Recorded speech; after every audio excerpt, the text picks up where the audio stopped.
Ayer, al leer por estos micrófonos la crónica de la primera sesión del Parlamento español, nos parecía algo casi increíble. Estas que van a ser las Cortes Constituyentes encargadas de enterrar los últimos restos del franquismo, se abrían bajo el signo de la reconciliación nacional. Y en la presidencia del hemiciclo, dos comunistas, nuestra presidente Dolores Ibárruri y nuestro gran poeta Rafael Alberti.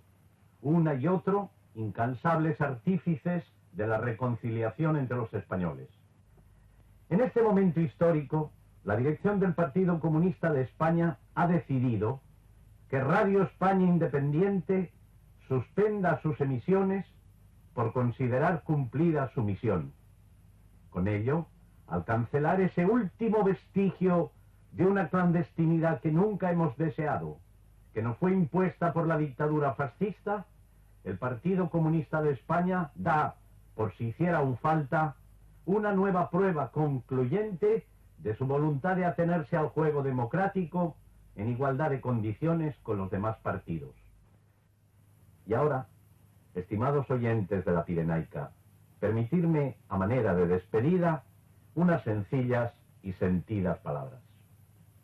Hace 36 años, por estos días precisamente, surgía en el éter una voz española e independiente, una voz que llevaba una luz de esperanza a la patria atormentada.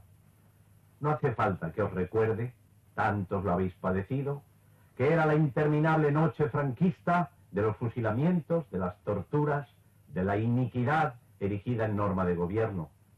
Estas 108.300 emisiones que hoy totalizamos componen una especie de episodios nacionales de la resistencia española al franquismo, una antología de la lucha de nuestro pueblo por conquistar la democracia que hoy alborea. Y en la hora de la despedida, queremos expresar nuestro agradecimiento a todos los que con su ayuda desinteresada lo han hecho posible.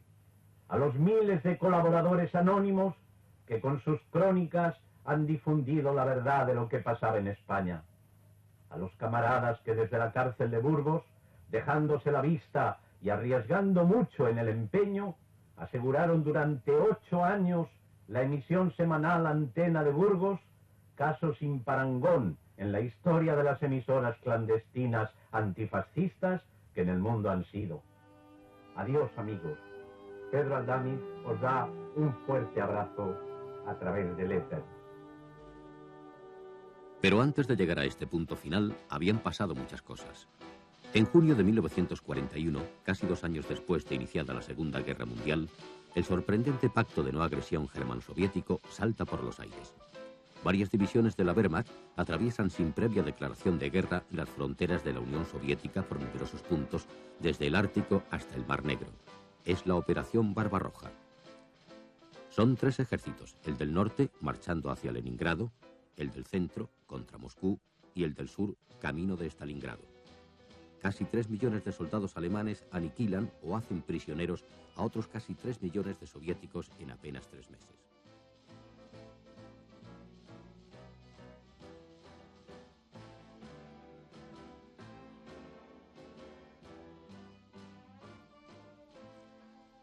Bueno, yo me llamo Irene Falcón, soy periodista, militante del Partido Comunista de España desde nada menos que desde 1932. Yo me encontraba en la Unión Soviética exiliada, como tantos comunistas españoles y no comunistas, en 1941, cuando la Unión Soviética fue agredida por las tropas hitlerianas. Y recuerdo aquellos momentos con verdadera emoción porque de verdad que eran difíciles. Moscú ya se encontraba en situación bastante peligrosa y todos tratábamos de ayudar, a ver cómo podíamos ayudar a los soviéticos a defenderse de una agresión tan criminal. Hasta entonces, la guerra de las ondas contra el nazismo la han sostenido la BBC de Londres y Radio Moscú. Ambas tienen emisiones en castellano. Pero un mes justo después de la ofensiva relámpago contra la Unión Soviética, la Cominter, la Internacional Comunista, decide proporcionar emisoras propias a los partidos comunistas de los países de la Europa ocupada y por extensión al PCE, para que desde fuera puedan hacer llegar su voz a los compatriotas sojuzgados. Un mes o así después de haber sido agredida la Unión Soviética, el secretario general de la Internacional Comunista, Jorge Dimitrov, un hombre conocido, famoso en el mundo entero por su valor, por su capacidad, su dignidad, que en el proceso, como ustedes recordarán, de Leipzig, donde se le acusaba de haber sido el promotor del incendio del Reichstag, él solo derrotó a Goebbels, él derrotó a Göring, él derrotó a todo el aparato de propaganda de la Alemania hitleriana y venció y tuvo que ser puesto en libertad.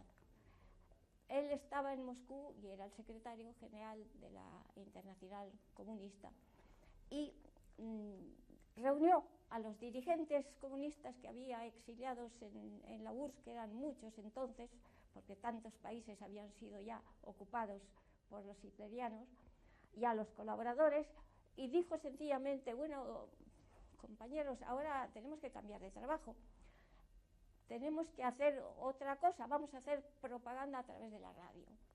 Y así nació, en ese mes, un mes después de la agresión alemana, como he dicho, a la Unión Soviética, nació Radio España Independiente. Radio España Independiente, popularmente conocida como La Pirenaica, que emite en castellano, primero desde Moscú y más tarde desde Bucarest, se convertirá en un mito de la resistencia al franquismo. Radio España Independiente se creó, se fundó en el contexto de la solidaridad de los partidos comunistas, del Comintern y Cominform, para ayudar a los países que estaban sometidos al fascismo, como era España al acabar la Guerra Civil. Se creó en la Unión Soviética, aunque llevaba el lema Estación Pirenaica, que era un lema muy relevante porque nos daba la ilusión, los que no sabíamos que éramos la inmensa mayoría, que no sabíamos dónde emitía, parecía que estaba emitiendo desde los Pirineos, aparentemente, ¿no? Incluso se decía que estaba en Toulouse, fíjense esa mitología. Hoy ya sabemos, y se supo más tarde, que estaba ubicada en Europa del Este. En fin, fue un poco itinerante, pero emitió siempre desde Europa Oriental.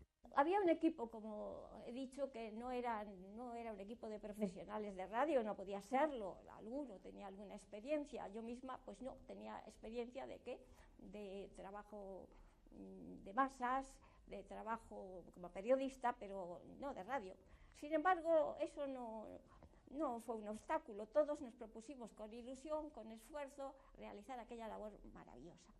Sustituí a una compañera que tenía que acompañar al último grupo de niños evacuados a Moscú, mejor dicho a la URSS, y emprendí el viaje, llegando a Leningrado el 5 de diciembre del 38.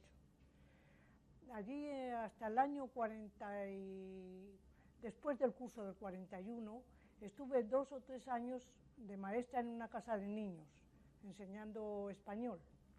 Por mis condiciones culturales y por mis conocimientos, pues podía haber desempeñado ese cargo. Pero en el verano del 41 me avisaron para cambiar de trabajo, y el trabajo era luego ir a Radio España Independiente, que casi después al empezar la guerra, inmediatamente casi se fundó. Directora de este equipo, que se formó rápidamente, era Dolores Ibarruri, y ella misma propuso llamarla Estación Pirenaica. Es decir, situábamos a la estación Radio España Independiente en los Pirineos. ¿Quién mejor que Pasionaria para este puesto? Era recuperar la tribuna donde durante 3 años ha estado conmocionando al pueblo español en armas, a la opinión antifascista mundial, a las mujeres, en fin, el que ha conocido, ha oído esa voz morada de Dolores Ibarruri, esa capacidad de convicción, de movilización, comprende que hay nadie mejor para en un momento tan crítico como el del año 41 y los años que siguieron, nadie mejor que Dolores Ibarruri, Pasionaria, que además de su espléndida voz, algo vital en la radio, además de su espléndida voz, tiene una gran capacidad política, una gran sagacidad y un gran instinto de movilización. Hace 35 años, toda una vida, en el verano de 1936 yo vine aquí a París, a este París de la gran revolución, al París de la comuna y de las grandes luchas obreras y de la democracia. Dolores montó una nueva sección, una sección porque era independiente, una radio que se llamaba, que ella misma llamó, de la Virgen del Pilar, para hablar a los católicos de España, hablarles con un lenguaje que solamente ella podía, que dominaba maravillosamente, puesto que ella en su juventud había sido una católica y activa, y cómo sería el impacto que Radio Vaticano anunció que, por favor, que la emisora La Virgen del Pilar no tiene nada que ver con nosotros. La REI funciona durante casi 12 años en Moscú. Su primer director es Enrique Castro Delgado. Hoy entonces nos podría extrañar que hubiese sido nombrado Enrique Castro para el primer director de la Pirenaica, pero en esa fecha no. Enrique Castro tenía a sus espaldas la fundación del V Regimiento, la participación en la defensa de Madrid, fue luego subcomisario del Comisariado General, ha participado en la estrategia de una serie de batallas, ha trabajado en el periodismo también, trabajó conmigo en una época del mundo obrero, es decir, un hombre que reunía una serie de condiciones para dirigir Radio España Independiente. Lo que pasó después nadie lo podía prever, seguramente ni él mismo en esos años.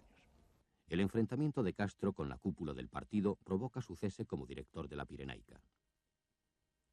A Castro Delgado le sustituye en la dirección de la radio Julio Mateu, un militante de mejores intenciones que capacidades.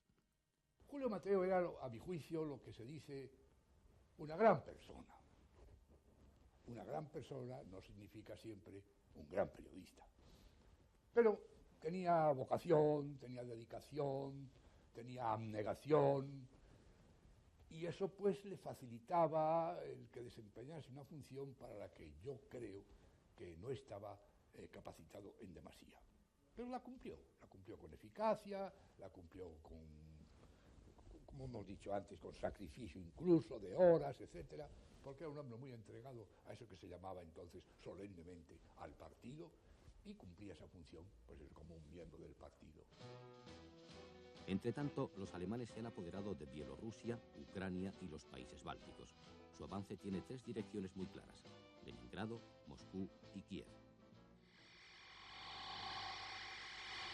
Por las ciudades y campos quemados, por las torturas, violencias y ultrajes sobre mi pueblo, por la muerte de nuestros hijos, juro vengarme del enemigo de una manera incesante e implacable. Así dicen los heroicos guerrilleros de Bielorrusia al incorporarse a la lucha contra el agresor de su patria. Las dificultades materiales también eran grandes, es que Moscú estaba en situación de guerra.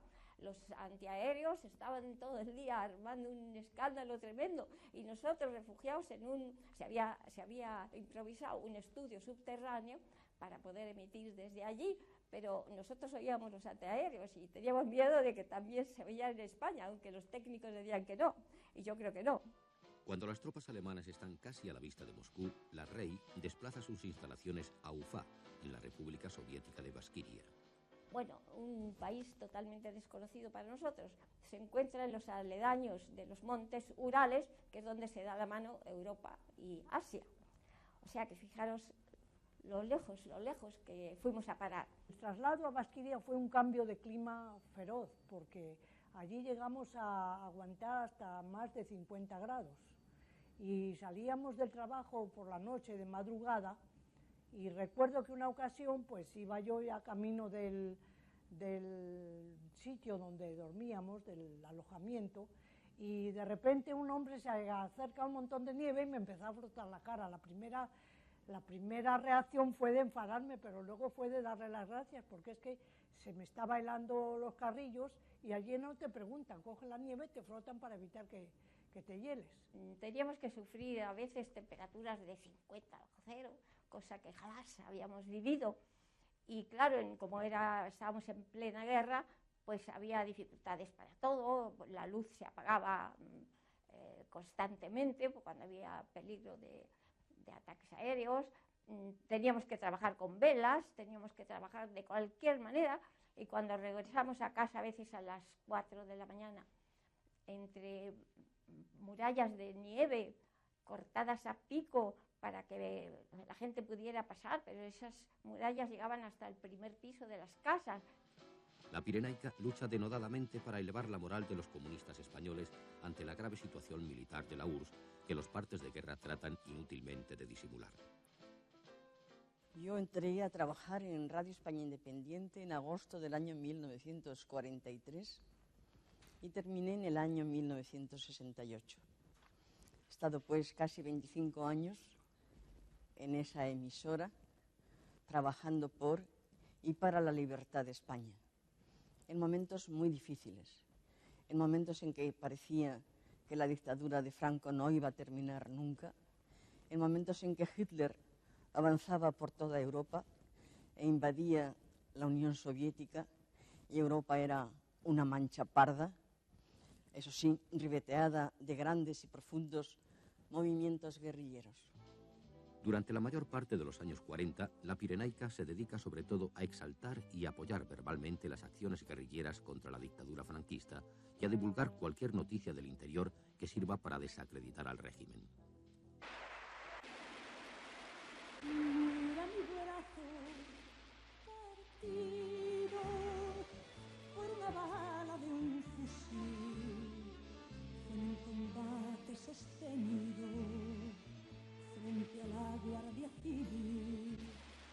Día a día, ante la rabia y la impotencia del régimen franquista, crece y se extiende el movimiento guerrillero, multiplicando constantemente sus acciones. A degüello con las contrapartidas. Como perros rabiosos que no se resignan a perecer, Franco y Falange han desatado una ola de crímenes y salvajadas que no tienen nada que envidiar a las realizadas por Hitler. Guardias civiles, negaos a participar en las brigadillas, en las batidas y en la represión, si no queréis comparecer ante los tribunales del pueblo. Mañana será tarde, hoy aún hay tiempo.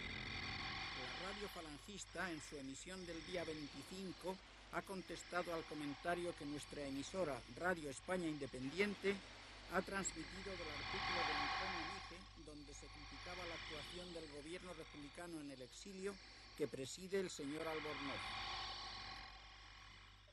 En aquella época ya sabíamos que nuestra voz se oía en España.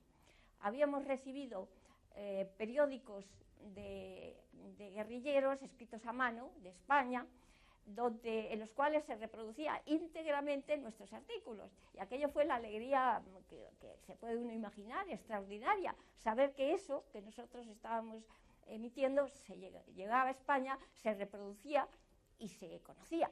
Yo sé que Radio España Independiente se escuchaba mucho y bien en Francia. Tengo ecos de ello, no directamente, pero sí indirectamente, porque incluso en la época de la guerrilla, en la prensa clandestina que hacíamos en Francia en ese momento, se recogían muchos ecos de las emisiones de Radio España Independiente. Pues la Radio Libre Pirenaica, Estación Pirenaica, la Radio Libre Independiente.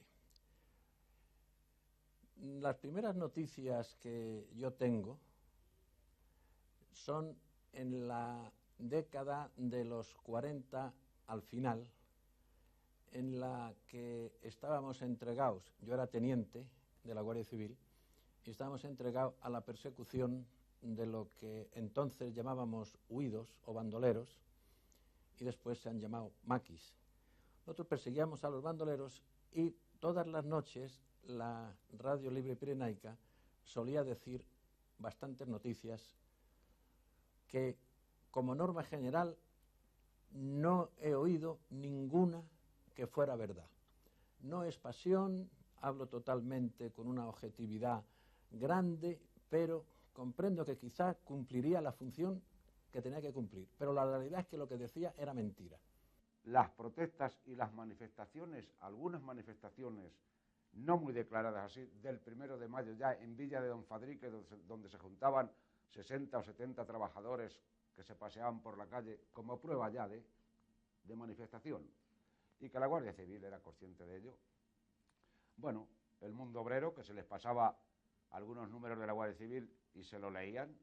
No doy los nombres porque todavía estarán en activo y no quisiera yo complicarles la vida, pero bueno, luego fueron ascendiendo y los trasladaron, pero se llevaron la opinión de Villa don Fadrique bastante buena, porque no fueron capaces tampoco de intervenir para investigar, para ver quién eran los delincuentes, como llamaban en aquella época. Un hecho de los que puedo relatar de la época del 48 o 47, no recuerdo exactamente, fue cuando la Guardia Civil preparaba, de acuerdo con el Ejército, una operación muy importante contra los guerrilleros de Levante.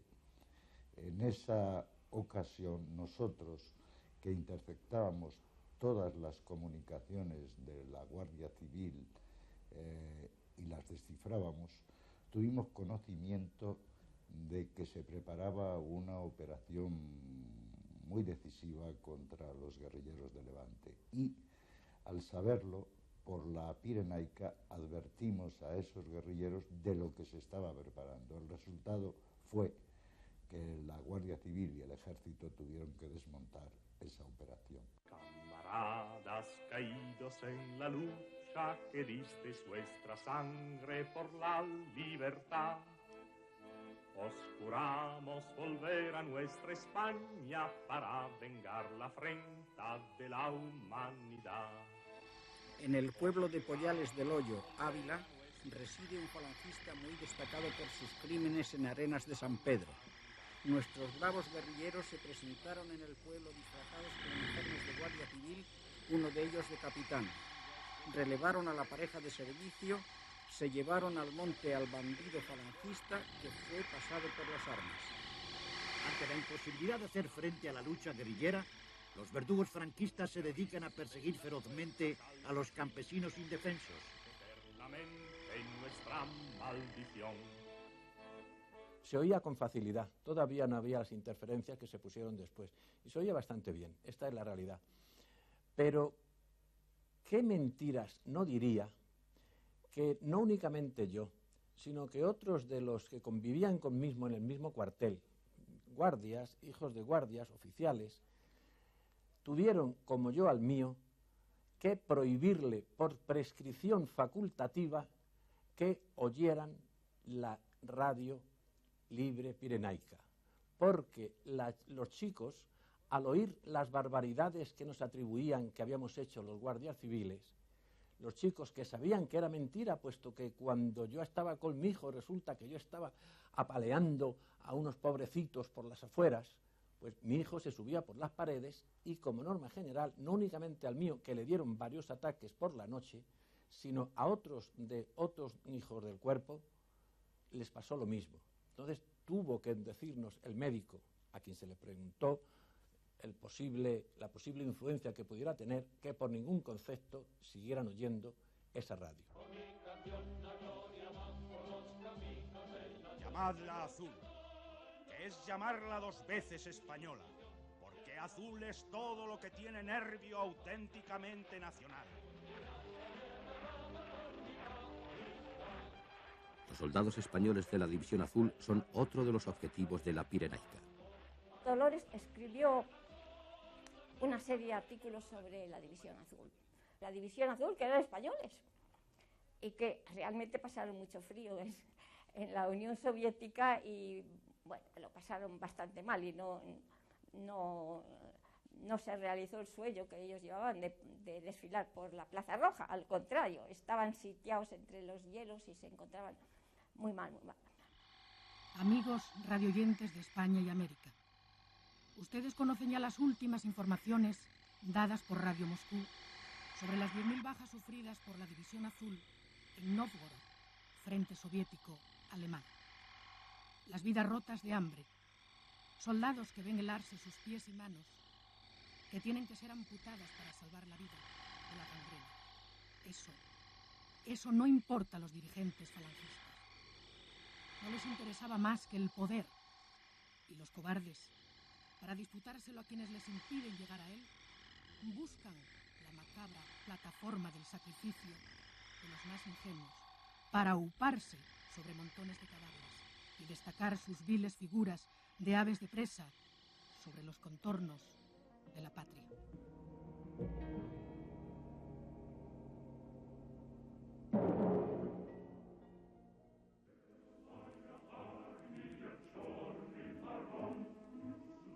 Las cosas van a cambiar con la victoria soviética de Stalingrado. Allí perecen más de 150.000 alemanes y son hechos prisioneros otros tantos, con el mariscal von Paulus y 12 de sus generales al frente. La Rey ya había regresado a Moscú.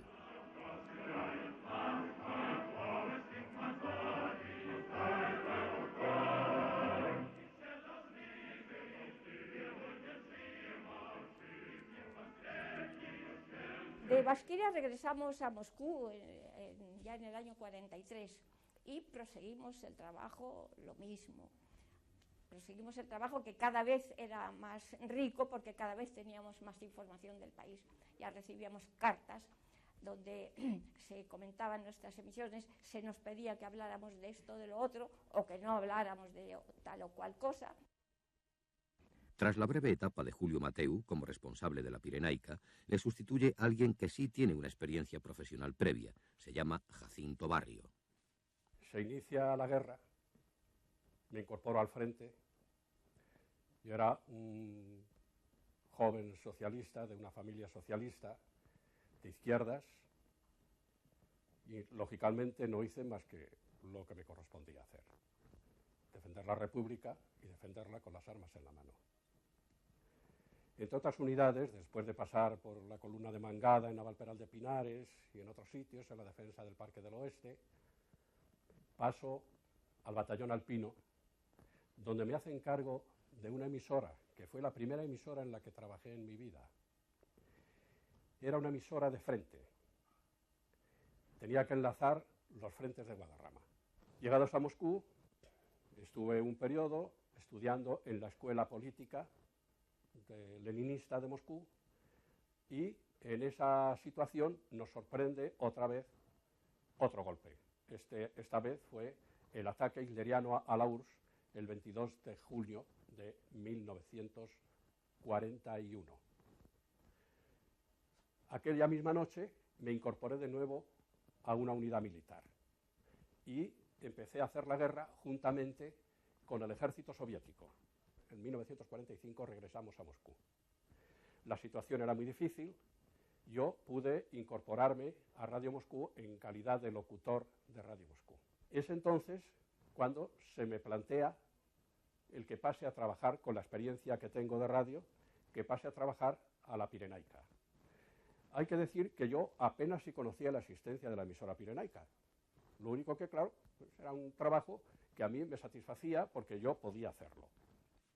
El lenguaje de la Pirenaica es duro, descarnado y agresivo.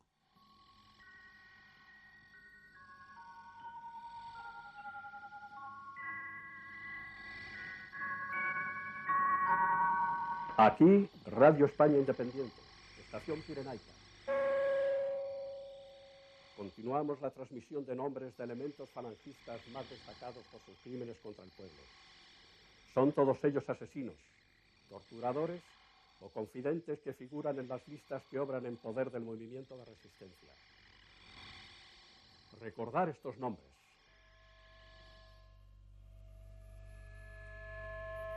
Militar sin honor, que actuó como fiscal en varios consejos de guerra contra patriotas del movimiento de resistencia.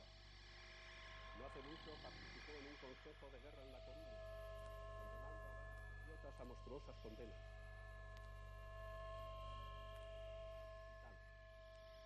Guardia Civil de la Comandancia de La Coruña, condecorado recientemente por el verdugo mayor Franco por su crueldad en la represión contra los antifranquistas gallegos. Españoles, fuera Franco y Falange del poder, por una España libre y democrática. ¡Viva la República!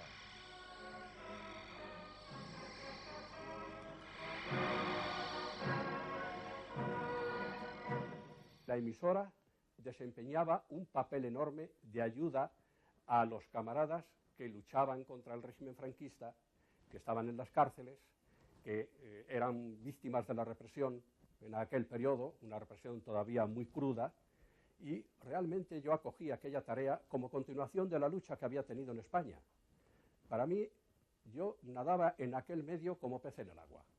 Y claro, no es casual que se imprimiera cierto sello a la Pirenaica, que hoy, visto desde lejos, puede parecer un sello duro, pero la realidad es que era muy dura la situación de nuestros camaradas en el interior del país. Nos llamarán a todos, tú y yo, nos tornaremos en tornos de cristal ante la muerte, y te expondrán, nos expondremos todos a ser trizados. Tas por una bala. Bien lo sabéis, vendrán por ti, por mí, por todos y también por ti. Aquí no se salva ni Dios, lo asesinaron. Del otro lado, cuando directa o indirectamente los portavoces del régimen polemicen con la emisora, tampoco se quedarán cortos. Transmite Radio Nacional de España. Atención, emisoras. Atención. Brindamos esta fórmula sencilla, como todas las eficaces, a los que se impresionan con lo que ha dicho Fulánez o Mengánez, la Radio A o el periódico B con respecto a España. No hay que amedrentarse, mis buenos amigos. Esa propaganda inicua de prensas y radios extranjeras, pagada con lo robado por los vencidos en nuestra cruzada, es otra clase de guerra con el mismo objetivo de las guerras militares. Don Inda, el gordinflón socialista español, sobre cuya conciencia pesan tantos crímenes, ha hablado hace unos días desde una radio francesa exponiendo las excelencias de una fórmula de su invención para derribar el régimen español.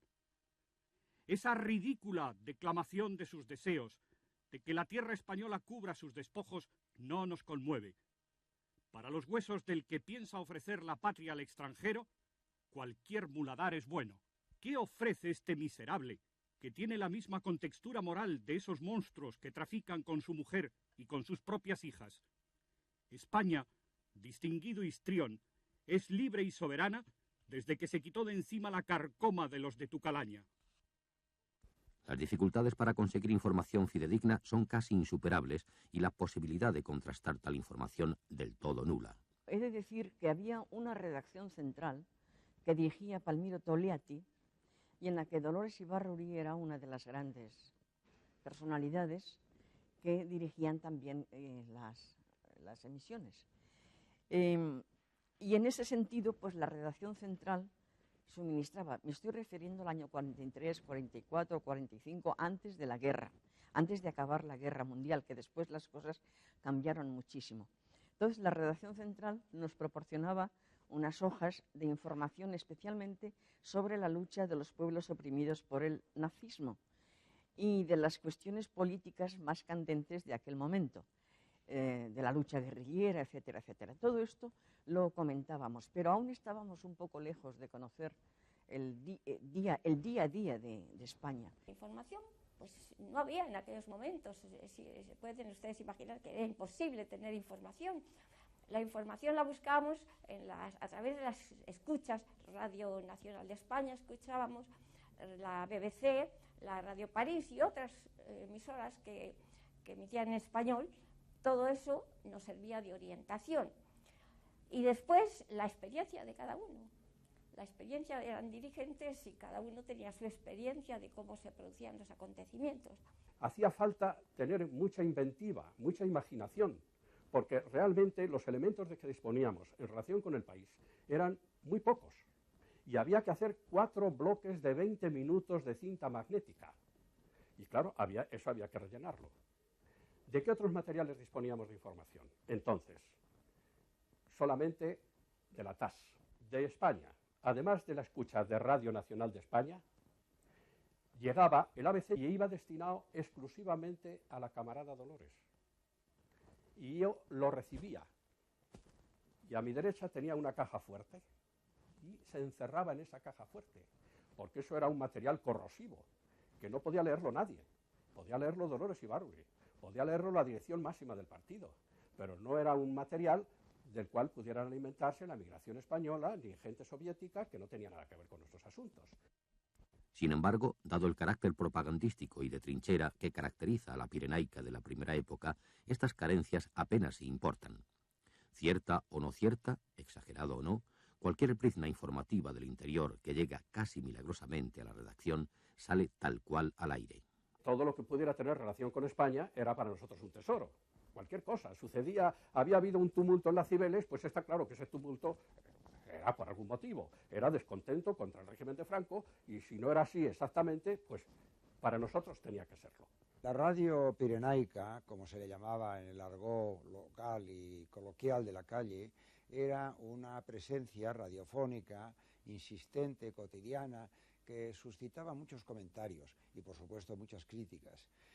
La primera parte de esa emisión, que duró tantos años, era evidentemente una, podríamos decir, dosis de propaganda y de intoxicación muy fuerte, que estaba llevada con una gran exageración, como todas las campañas de esa clase, y en la que había muchas veces informaciones totalmente falsas, exageradas y hasta un poco ridículas. Recuerdo una vez que se habló mucho, por ejemplo, de la fabricación secreta que hacía España del arma atómica, con unas patentes alemanas en Portugalete, donde yo he nacido, por cierto. Y esto produjo grandes carcajadas, porque realmente no había en Portugalete, yo creo que ni siquiera un lugar que tuviera sitio para hacer una nave, para fabricar un artilugio de esa naturaleza. Combate de los guerrilleros en Campedo.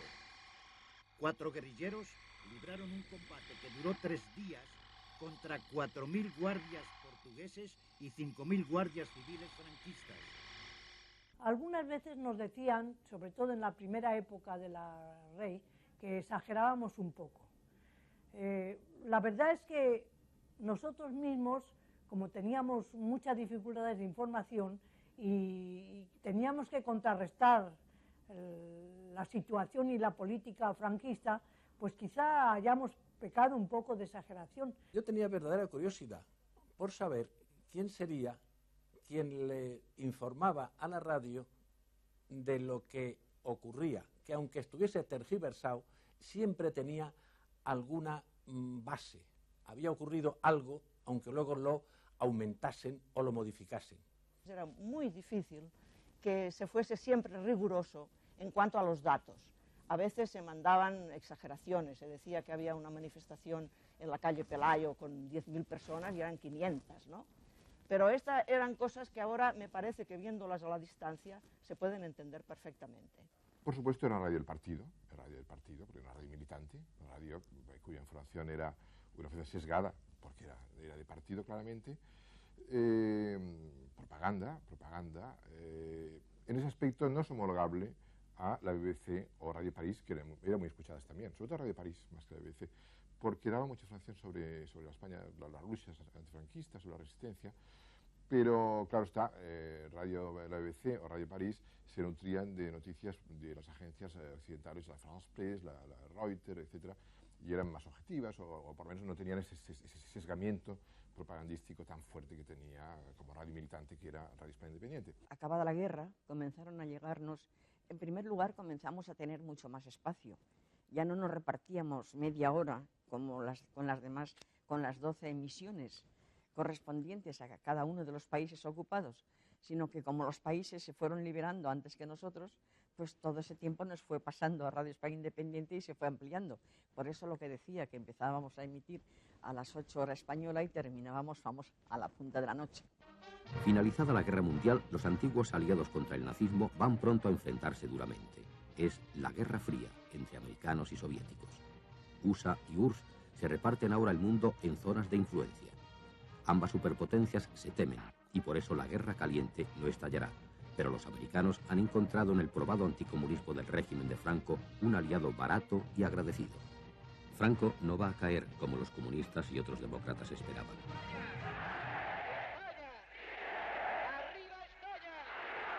El PCE cambia entonces paulatinamente de táctica y de tono. La lucha armada, que a trancas y barrancas se sostiene en el interior, va a ser sustituida por la infiltración en las organizaciones de base del régimen, por las protestas pacíficas y los movimientos huelguísticos. La nueva casa sindical, con sus 18 plantas, ha venido a dar nueva fisonomía al viejo y madrileño Paseo del Prado.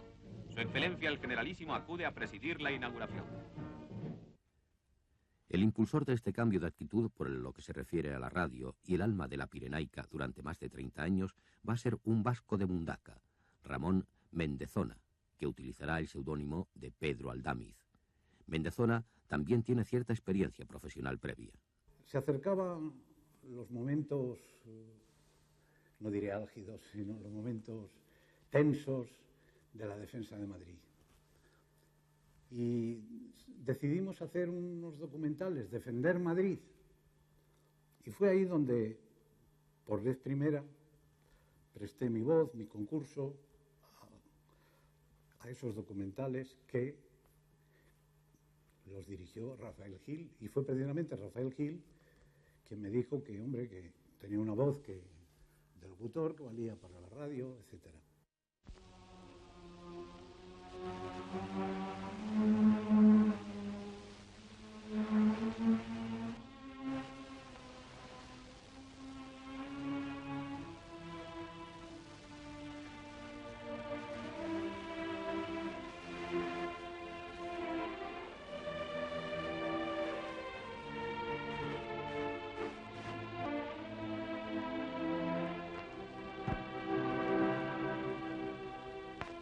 Madrid se prepara a defenderse de la barbarie fascista. Todos, como un solo camarada, defienden Madrid con su trabajo y esfuerzo personal. Los parapetos, favorecidos con sus sacos terreros, serán barreras infranqueables para las turbas mercenarias.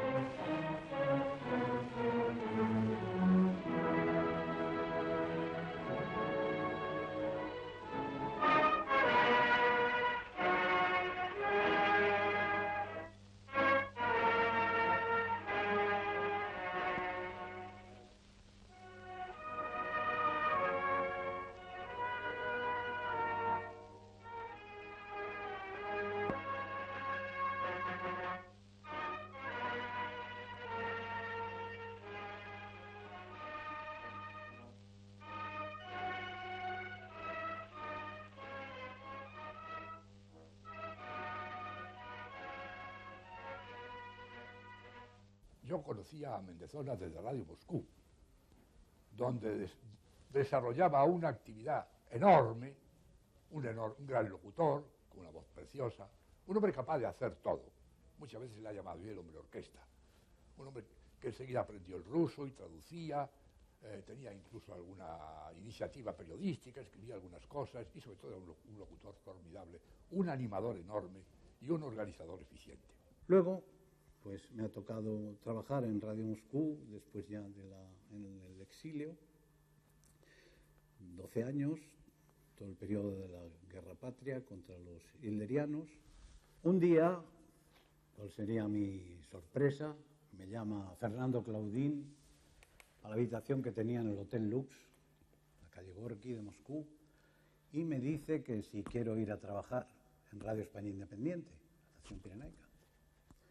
Como siempre, contesté que yo estaba a la disposición del partido y que donde me mandaran, pues que allí iba. Pero ya el trabajo de Radio España Independiente era otra cosa, eso nos acercaba más a España, nos daba otro aliciente. Y bueno, pues acepté con gusto, empecé a trabajar en la Pirenaica, atravesé los Pirineos. Todavía había que luchar con muchas dificultades para conseguir información. Los periódicos llegaban una vez al mes en un saco y había que ahí estar trabajando enormemente. Claro, la radio se basa fundamentalmente en noticias frescas del último momento, ¿no? Y era muy difícil trabajar. Recibíamos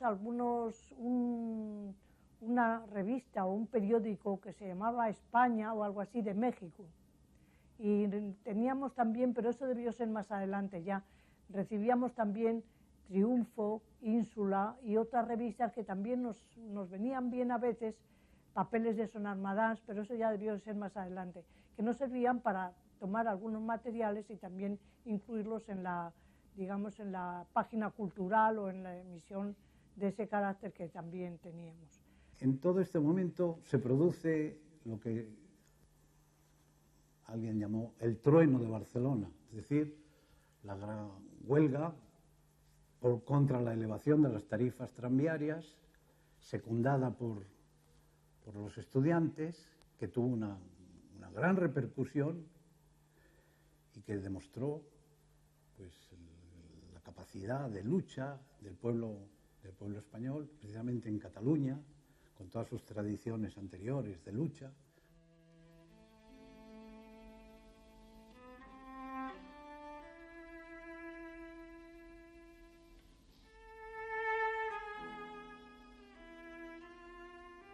Nuestra emisora recibió directamente de Barcelona, pues, a través de lo que llamábamos los canales de la resistencia, pues un reportaje muy completo de acciones. Yo creo que ningún periódico, ningún corresponsal, ni periódico extranjero pudo competir en aquel momento con la emisora, porque eran informaciones directas. Qué bonita es Barcelona, perla del Mediterráneo. El 12 de marzo reinaba un ambiente formidable en las fábricas de nuestra radio de Barcelona. Huelga general contra la carestía de la vida era la consigna. Y la Barcelona proletaria se puso en marcha hacia el centro de la ciudad. La policía recurría a sus habituales métodos de brutal represión, pero no podía detener aquella multitud enardecida. Rodeada de montañas, centinelas. Allí mismo, en la Plaza San Jaume, resonaban atronadores los gritos: subidnos el sueldo, dadnos pan, abajo los extraperlistas. El ayuntamiento, jubil de muchos extraperlistas de Falange, fue blanco de las iras de la multitud. Contra él se lanzaron trapos ardiendo empapados de gasolina.